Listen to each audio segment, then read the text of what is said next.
আজকে বাসায় শুধু জালি কুমড়া পাতা ছিল। এই জালি কুমড়া পাতাটা দিয়ে আম্মু এত রাজকীয় একটা প্ল্যাটার সাজাই দিছে। প্রথমে বানাইছে জালি কুমড়া পাতা দিয়ে চিংড়ি দিয়ে একটা ভর্তা। এটা বানানোর জন্য প্রথমে জালি কুমড়া পাতাগুলোকে ধুয়ে নিছে আর তারপর ফ্রাই প্যানে এইভাবে করে পাতাগুলোকে মেলে দিল, মানে একটার উপর আরেকটা সাজাই দিল আর তারপর ভিতরে দিয়ে দিল চিংড়ি। এগুলো কিন্তু গুঁড়া চিংড়ি আর সাথে দিয়ে দিছে রসুনের কোয়া, পেঁয়াজ কুচি, মরিচ আর সরিষার তেল। এই কয়েকটা উপকরণ দিয়ে দিছে, সাথে কিন্তু স্বাদমতো লবণও দিয়ে উপর দিয়ে আরো কয়েকটা কুমড়া পাতা দিয়ে ঢেকে রেখে দিল কয়েক মিনিটের জন্য সেদ্ধ হতে। এই পর্যায়ে কিন্তু দেখছেন পাতাগুলো কত সুন্দর সেদ্ধ হয়ে গেছে। ভিতরের মাল ম্যাটেরিয়াল যা আছে ওইগুলাও কিন্তু সেদ্ধ হইতে হবে, ভাজা ভাজা হইতে হবে। এর জন্য আরো কতক্ষণ লাগে নাড়তে চাড়তে হবে। ভিতরে চিংড়ি মাছটা ভাজা ভাজা হইতে হবে আর যখন ঘ্রাণ ছুটতে থাকবে তখন বুঝতে পারবেন আপনার কুমড়া পাতার সাথে চিংড়ি মাছগুলোও কিন্তু সুন্দরভাবে রান্না হয়ে গেছে। এর মধ্যে কাঁচামরিচ, পেঁয়াজ, তারপরে রসুন গুলাও ছিল, এগুলোও তো একটু নাড়াচাড়া দিয়ে ভাজা ভাজা করে নিতে হবে। এই পর্যায়ে রান্না কিন্তু হয়ে গেছে। এখন সম্পূর্ণ জিনিসটা আম্মু প্লেটে করে উঠাই নিল। এগুলাকে শিলপাটায় ভালো মতো বেটে নিতে হবে, তাহলে এত মজার একটা ভর্তা পেয়ে যাবেন। এই ভর্তাটা যে খান নাই তাদের তো খাইতেই হবে। এই ভর্তাটা আমি জীবন প্রথম ট্রাই করছিলাম যখন, তখন তো বুঝিই নাই যে এই ভর্তাটা এত মজা হইতে পারে। আম্মু আমাকে জোর করে খাওয়াইছিল আর খাওয়ার পর থেকে, ওই দিনের পর থেকে আমি এই ভর্তাটা অনেক বেশি পছন্দ করি। জালি কুমড়া পাতা দিয়ে চিংড়ির এই ভর্তা জাস্ট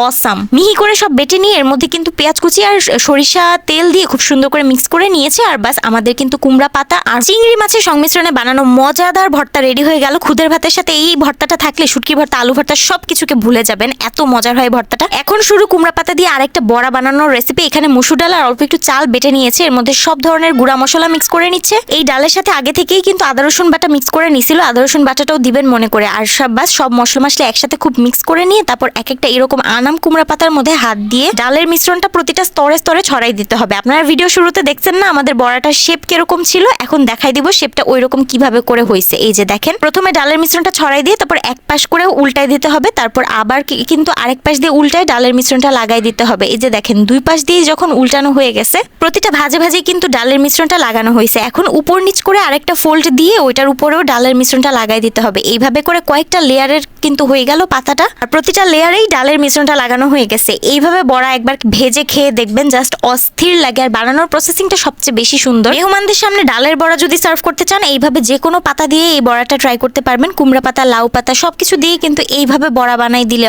অস্থির লাগে আর দেখতে অনেকটা কিউট লাগে। খেতে কিন্তু অনেক মুচমোচা হয় এইভাবে বানাইলে। বেশিরভাগ মুচমোচা হবে কুমড়া পাতা দিলে। কুমড়া পাতা অনেকটা বেশি মচমচা হয়, স্পেশালি জালি কুমড়া পাতা। একইভাবে আম্মু প্রত্যেকটা বড়া কিন্তু এভাবে করে ভাজ করে নিল। দুপুরে খাওয়ার জন্য 5 পিস বড়া আম্মু রেডি করে নিছে এইভাবে বড় বড় পাতা দিয়ে।